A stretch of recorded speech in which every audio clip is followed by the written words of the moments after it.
Hello class 12। आज हम अपने न्यू चैप्टर की ओर बढ़ रहे हैं जो कि है सरफेस केमिस्ट्री या जिसको कहते हैं पृष्ठ रसायन। पृष्ठ रसायन यानी जो जिसमें पदार्थ के पृष्ठ पर होने वाली विभिन्न घटनाओं का अध्ययन किया जाता है उसको हम पृष्ठ रसायन कहते हैं। ठीक है ना। किसी भी पदार्थ की जो ऊपरी परत है उसको हम उसका पृष्ठ कहते हैं। ठीक है ना। तो पदार्थ के पृष्ठ पर पदार्थ के दो भाग होते हैं सामान्यतया। जो पदार्थ का भीतरी भाग है उसको स्थूल कहा जाता है और जो पदार्थ का बाहरी हिस्सा है इसको पृष्ठ कहा जाता है उसका। तो पृष्ठ पर जो अणु हैं और जो स्थूल में जो अणु होते हैं इनके व्यवहार में भिन्नता होती है। ठीक है ना। तो हम कहते हैं कि किसी पदार्थ खासकर जो ठोस व द्रव हैं तो इनके जो गुण हैं कुछ गुण उनके पृष्ठ से रिलेटेड होते हैं, क्योंकि द्रव के पृष्ठ पर जो अणु होते हैं और द्रव के स्थूल में या द्रव के अंदर जो अणु होते हैं उनका व्यवहार भिन्न होता है। जैसे अगर हम एक उदाहरण के तौर पर दें, ये हमारे कोई द्रव के अणु हैं। देखिए मैं एक छोटा सा डायग्राम बना रहा हूं, तो आप इस डायग्राम को समझना। और इससे हम केवल दो अणुओं की बात कर रहे हैं। ये मध्य में उपस्थित अणु हैं यानी पदार्थ के भीतर उपस्थित अणु है और ये पदार्थ के पृष्ठ पर उपस्थित अणु है ना। अब जो अणु हैं वो एक दूसरे को आकर्षित करते हैं और अंतरा आणविक आकर्षण बलों द्वारा एक दूसरे को आकर्षित करते हैं। तो जो अंदर वाला अणु है ये चारों ओर से समान प्रकार के आकर्षण बल का अनुभव करता है। देखिए ऊपर वाले अणु से भी आकर्षित होगा, नीचे वाले अणु से भी, इधर राइट हैंड साइड और लेफ्ट हैंड साइड। यानी बीच वाला जो अणु है पदार्थ के स्थूल में जो अणु होगा वो चारों ओर से समान बल का अनुभव करता है, जिससे ये संतुलित अवस्था में आ जाता है या इस पर लगने वाले जो बल हैं वो संतुलित बल कहलाते हैं। लेकिन अब ये ध्यान देना, जो अणु पदार्थ के पृष्ठ पर है वो केवल 3 दिशाओं से ही आकर्षित होता है ना। इस अणु को बगल वाला अणु अपनी ओर खींच रहा है, लेफ्ट हैंड वाला, राइट हैंड वाला अपनी ओर खींच रहा है। और ये जो अट्रैक्शन फोर्स है और ये जो अट्रैक्शन फोर्स है ये दोनों बराबर हैं और एक दूसरे के विपरीत दिशा में लग रहे हैं, तो कुल आकर्षण बल 0 हो गया। लेकिन नीचे वाला अणु इसे अपनी ओर को खींच रहा है तो ये नीचे की ओर एक बल का अनुभव करता है, अर्थात इस पर जो बल कार्य करेगा वो असंतुलित बल होगा, है ना। तो असंतुलित बल का अनुभव करता है, जबकि मध्य वाला जो अणु होता है वो संतुलित बल का अनुभव करता है। कहने का तात्पर्य यह है कि पदार्थ के पृष्ठ पर जो अणु हैं उनके गुण कुछ और होते हैं, जबकि जो पृष्ठ पर जो अणु हैं वो कुछ अन्य गुणधर्म प्रदर्शित करते हैं। तो रसायन की वह शाखा जिसके अंतर्गत हम पदार्थ के पृष्ठ पर होने वाली घटनाओं का अध्ययन करते हैं उसे हम पृष्ठ रसायन कहते हैं। और पृष्ठ रसायन जो ये चैप्टर है इसके अंतर्गत हमने कुछ टॉपिक कवर करने हैं जिनको मैं यहाँ पर लिख रहा हूँ। पहला टॉपिक आपका अधिशोषण है जिसको अंग्रेजी में एडजॉर्प्शन कहा जाता है।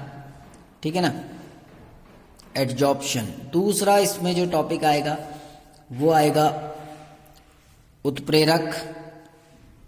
दूसरा आएगा उत्प्रेरक जिसे कहा जाता है कैटालिस्ट।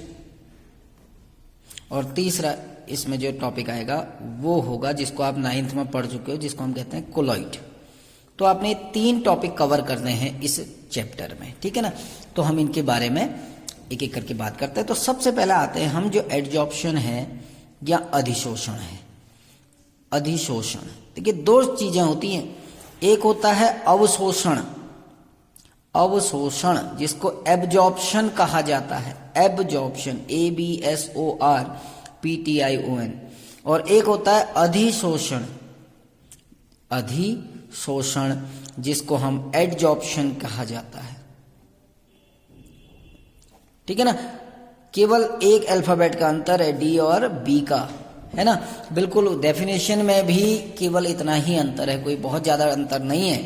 तो अधिशोषण क्या होता है कि किसी पदार्थ के पृष्ठ पर किसी अन्य पदार्थ का एकत्रित होना।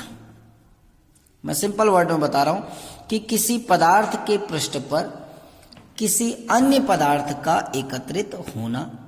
वो गैस भी हो सकती है, द्रव भी हो सकती है, या अगर आप कहें तो हम कहते हैं किसी ठोस के पृष्ठ पर किसी गैस या द्रव का एकत्र होना अधिशोषण कहलाता है, केवल पृष्ठ पर। जबकि अवशोषण क्या होता है कि किसी पदार्थ के पृष्ठ और स्थूल दोनों में, यानी अधिशोषण जो होगा वो केवल पृष्ठ पर होगा, इसीलिए पृष्ठीय घटना है। और अवशोषण जो होता है वो पृष्ठ पर भी अणु एकत्रित होंगे और स्थूल में भी एकत्रित होंगे, तो वो अधिशोषण कहलाएगा। अवशोषण पृष्ठ पर भी होता है और स्थूल में भी होता है। तो अधिशोषण क्या हुआ हमारा, हमने अधिशोषण क्या कहा, मैं अगर इसकी डेफिनेशन लिखूं तो हम कहते हैं अणुक स्पीसीज। अब वो स्पीसीज आपकी गैस भी हो सकती है, वो द्रव भी हो सकती है, ठीक है ना। अणुक स्पीसीज का ठोस के स्थूल की अपेक्षा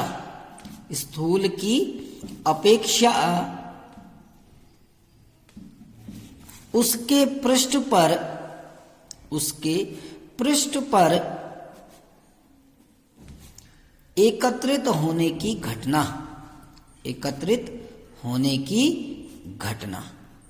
क्या कहलाती है, अधिशोषण कहलाती है। यानी किसी स्पीसीज का, चाहे वो गैस हो या द्रव हो, उसका ठोस के स्थूल की अपेक्षा उसके पृष्ठ पर एकत्रित होने की घटना कहलाती है अधिशोषण, ठीक है ना।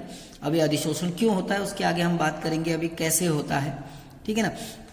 तो जैसे हमने कहा कि ठोस व द्रव जो होते हैं वो दोनों की सतह पर असंतुलित बल लगे होते हैं, है ना।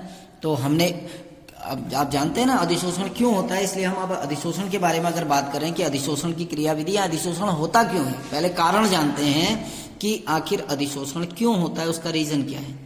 तो हम जानते हैं कि कोई भी वस्तु या कोई भी पदार्थ इस ब्रह्मांड में स्थायी होना चाहता है ना। और स्थायी होने का मतलब है कि वो क्या होता है, सबसे न्यूनतम ऊर्जा वाली अवस्था को प्राप्त करना चाहता है। जैसा हमने कक्षा 11 में पढ़ा था कि पानी सदैव ऊपर से नीचे बहता है, क्योंकि इस कारण उसकी ऊर्जा में कमी आती है और वो स्थायी होता है। यानी जो सिस्टम है वो आपका स्टेबिलिटी को गेन करेगा, है ना। हीट जो होती है वो हॉट बॉडी से कहाँ की ओर फ्लो होती है, कोल्ड बॉडी की ओर को क्यों फ्लो होती है, क्योंकि इस कंडीशन में भी स्टेबिलिटी को गेन करती है ना।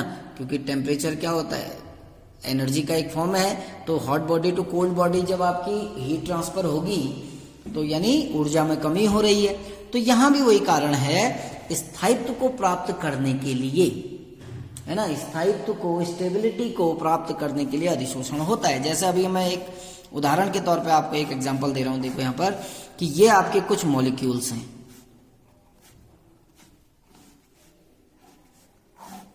ठीक है ना। एक छोटा सा डायग्राम बना रहा हूं, ये आपके कुछ मॉलिक्यूल्स हैं। अब इसको आप ध्यान देना, आपको एडजॉर्प्शन क्यों होता है समझ में इजीली आ जाएगा। आपको समझना यह है कि ये जो मॉलिक्यूल्स हैं 1 2 3 4 5 6, ये स्थूल के अणु हैं। और ये जो बाहर आपको दिख रहे हैं चारों ओर, ये आपके उसके पृष्ठ के अणु हैं। आप इसको इस तरीके से भी गोला खींच सकते हैं अगर आप गोल रूप में दिखाना चाहते हैं तो, है ना। ये सारे पृष्ठ के अणु हैं। अब अभी हमने बात की थी कि जो केंद्र का जो अणु है, जो स्थूल में है, वो संतुलित बल का अनुभव करता है। देखिए ऊपर का अणु भी खींच रहा है, इधर का भी, नीचे भी, इधर भी, ठीक है ना। तो बल क्या है, बराबर है, अपोजिट डायरेक्शन में है। ऊपर वाला बल नीचे वाले को के प्रभाव को खत्म कर देगा, लेफ्ट वाला राइट के प्रभाव को खत्म कर देगा, यानी ये बैलेंस फोर्स को फील करेगा। लेकिन जो मॉलिक्यूल आपका सरफेस पर है, पृष्ठ पर है ना, वो असंतुलित होता है। और इस असंतुलित बल को संतुलित बनाने के लिए ही अधिशोषण की घटना होती है। जैसे अभी मैंने एक डायग्राम बनाया था ना कि 1 2 3, ऐसे अगर हम कोई मॉलिक्यूल बनाए, मैं एक छोटा सा ये बता रहा हूं, ये जो अणु है बीच वाला, ये संतुलित बल का अनुभव करेगा। ऊपर वाला नीचे के प्रभाव को खत्म कर देगा, लेफ्ट वाला राइट के प्रभाव को, है ना। लेकिन अगर हम इस अणु की बात करें तो ये बाईं ओर से भी खिंचाव का अनुभव कर रहा है, दाईं ओर से भी, तो दोनों ओर से बल बराबर लग रहे हैं, विपरीत हैं, तो प्रभाव 0 हो गया। लेकिन नीचे की ओर भी तो बल का अनुभव कर रहा है ना। यही आपको आगे सरफेस टेंशन का कॉन्सेप्ट भी है, पृष्ठ तनाव का अगर हम बात करें तो ये नीचे की ओर एक बल का अनुभव कर रहा है। यानी जो द्रव का जो अणु पृष्ठ पर है वो नीचे की ओर एक बल का अनुभव करता है। तो जैसे ही इसके आसपास, यानी ये असंतुलित बल है ना, ये अनबैलेंस फोर्स, यहां पर जो बल कार्य कर रहा है वो अनबैलेंस है। तो जैसे ही कोई गैस का अणु इसके संपर्क में आता है, ये उसको अपनी ओर खींच लेता है। ये गैस का अणु है, ठीक है ना। जैसे ही ये गैस का अणु इसके आसपास आया, इसने उसको अपने पृष्ठ पर खींच लिया। क्यों? इस असंतुलित बल को संतुलित करने के लिए। अब ये संतुलित हो गया। देखिए, पहले केवल 3 ओर से बल लग रहा था, अब 4 ओर से बल लग रहा है। तो ये अणु भी क्या हो गया? संतुलन की अवस्था में आ गया। तो असंतुलित बल को संतुलित बनाने के लिए या स्टेबिलिटी को गेन करने के लिए, क्योंकि जब आकर्षण होता है तो उस दौरान ऊर्जा निर्मुक्त होगी, और सिस्टम की अगर एनर्जी कम हो जाएगी तो सिस्टम की एनर्जी कम होगी तो सिस्टम स्टेबिलिटी को गेन करेगा। तो अधिशोषण होता है कि जो मॉलिक्यूलर स्पीसीज हैं, जो आणविक स्पीसीज हैं, उनका ठोस के स्थूल की अपेक्षा उसके पृष्ठ पर उच्च सांद्रण की घटना। अब इसमें 2 चीजें आती है, एक होता है अधिशोष्य, एक होता है अधिशोष्य और एक होता है अधिशोषक। एक होता है अधिशोषक, ठीक है ना। एक होता है एडजॉर्बेंट, अधिशोष्य को कहा जाता है एडजॉर्बेंट, और अधिशोषक को कहा जाता है एडजॉर्बेट। एडजॉर्बेट, ठीक है ना। अधिशोष्य क्या होता है ये ध्यान रखना, और अधिशोषक क्या होता है ये सीधे सीधे आपको समझ में आ जाएगा। अधिशोष्य होता है या अधिशोषण की, हम पहले अधिशोषक की बात करते हैं, कि जिस पदार्थ के पृष्ठ पर, जिस पदार्थ के पृष्ठ पर, जिस पदार्थ के पृष्ठ पर अधिशोषण की घटना होती है, अधिशोषण की घटना होती है, उसे अधिशोषक कहते हैं। घटना होती है, और जिसका अधिशोषण होता है, जिसका अधिशोषण होता है, उसे हम क्या कहते हैं? अधिशोष्य। यानी आप सीधे सीधे समझना कि वह ठोस पदार्थ जिसकी सतह पर अधिशोषण होगा उसे अधिशोषक कहते हैं, तथा जिस पदार्थ का अधिशोषण होगा उसे अधिशोष्य कहते हैं, ठीक है ना। जैसे आपका सूक्ष्म विभाजित चारकोल, उदाहरण दे रहा हूं, अभी आगे बहुत सारे एग्जाम्पल आएंगे। सूक्ष्म विभाजित, फाइनली डिवाइडेड चारकोल जो होता है, सूक्ष्म विभाजित चारकोल, इसकी विशेषता यह है कि जो सूक्ष्म विभाजित चारकोल है, जिसको हम एक्टिवेटेड चारकोल भी कहते हैं, ये सूक्ष्म विभाजित चारकोल की ये विशेषता होती है कि ये अपने पृष्ठ पर अमोनिया, फॉस्फीन, PS3 आदि गैसों को अधिशोषित कर लेता है। तो क्योंकि चारकोल के पृष्ठ पर अधिशोषित हो रहे हैं तो यह अधिशोषक है।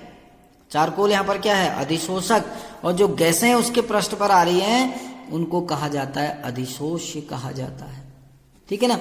ऐसे ही जो आपका जंतु चारकोल है, एनिमल चारकोल, वो अनेक कार्बनिक यौगिकों से उनके रंगों को पृथक करने के लिए काम होता है, कि उसका प्रयोग होता है। अभी उनके बारे में हम आगे पढ़ेंगे। तो अधिशोषण की क्रियाविधि हमने आपको बताया, ठीक है ना। अधिशोषण एक पृष्ठीय घटना है।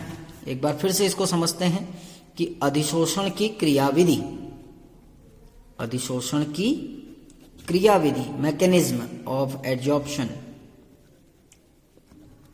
तो हमें पहले ही हमको क्लास 11 से पता है कि जो अणु होते हैं वो कुछ आकर्षण बलों द्वारा एक दूसरे से जुड़े होते हैं, ठीक है ना। परमाणु हमारे चाहे सहसंयोजी बंध से जुड़े हों या किसी भी बंध से, लेकिन अणु जो होते हैं वो आपके कुछ मॉलिक्यूलर फोर्सेस से जुड़े होते हैं, ठीक है ना। और हमें पता है कि जो अधिशोषण है, अधिशोषण एक पृष्ठीय घटना है। ये एक पृष्ठीय घटना है, ठीक है ना। तो होता क्या है कि जब अधिशोषण होता है तो असंतुलित बलों को संतुलित करने के लिए अधिशोषण होता है, ठीक है ना। और एक स्टेबिलिटी को गेन करने के लिए अधिशोषण होता है, जिसकी क्रियाविधि में आपको पीछे अभी बता चुका हूं। अब हम एक नई बात करते हैं कि जब किसी ठोस का पृष्ठीय क्षेत्रफल बढ़ाया जाता है, यदि किसी ठोस का पृष्ठीय क्षेत्रफल बढ़ाया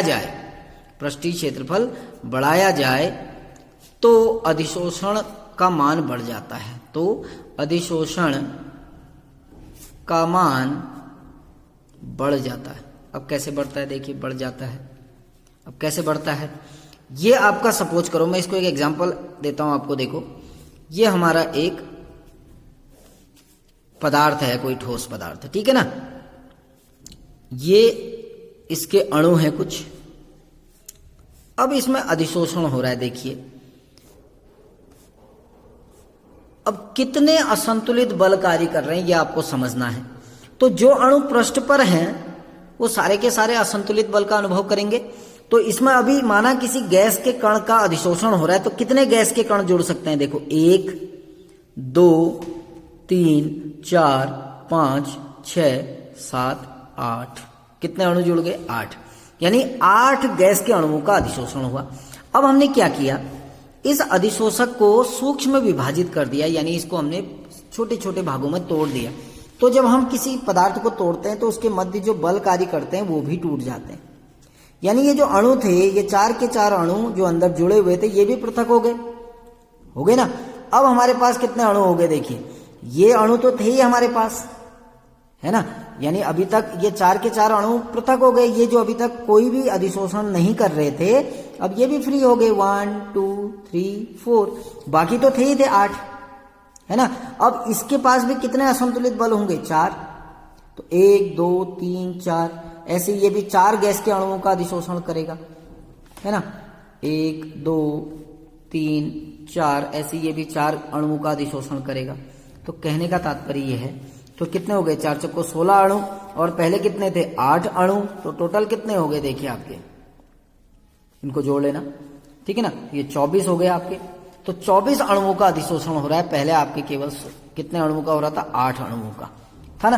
तो जब हम किसी पदार्थ को सूक्ष्म विभाजित करते हैं तो उसके पृष्ठ पर असंतुलित बलों की संख्या बढ़ जाती है, जिससे अधिशोषण का मान भी बढ़ जाता है। नेक्स्ट टॉपिक आता है हमारा विशोषण। अधिशोषण की तरह ही विशोषण है। विशोषण क्या होता है, बिल्कुल अधिशोषण का उल्टा। तो हम कहते हैं जो अधिशोषण है वो एक उत्क्रमणीय प्रक्रिया है।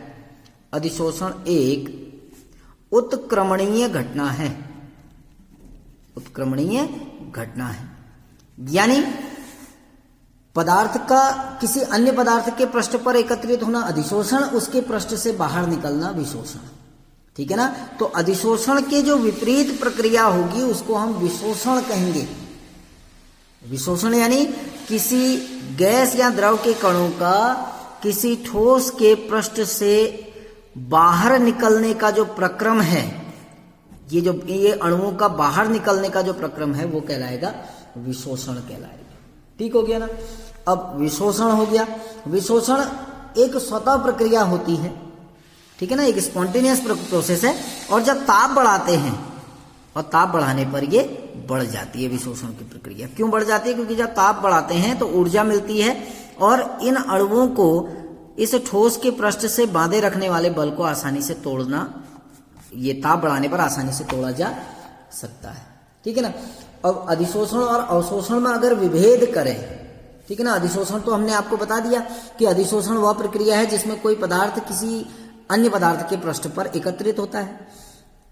अवशोषण में क्या होता है, उसके स्थूल में के साथ, पृष्ठ के साथ साथ स्थूल में भी एकत्रित होता है, दोनों जगह जाता है, ठीक है ना। अब दूसरा अंतर क्या होगा कि अधिशोषण जो है उसमें केवल पृष्ठ पर सांद्रता बढ़ती है। अगर अधिशोषण की बात करें, क्योंकि अणु केवल पृष्ठ पर एकत्रित हो रहे हैं तो पृष्ठ पर सांद्रता बढ़ेगी, सांद्रता केवल पृष्ठ पर बढ़ेगी। जबकि अवशोषण में क्या होता है, पृष्ठ पर भी एकत्रित हो रहे हैं और अंदर भी जा रहे हैं, तो दोनों ओर सांद्रता बढ़ती है, यानी पृष्ठ और वह स्थूल दोनों में सांद्रता बढ़ती है, ठीक है ना। तो ये था आपका अधिशोषण और अवशोषण के बारे में हमने बात की, ठीक है ना। बुक में देखिएगा, आपको इजीली समझ में आ जाएगा। Thank you.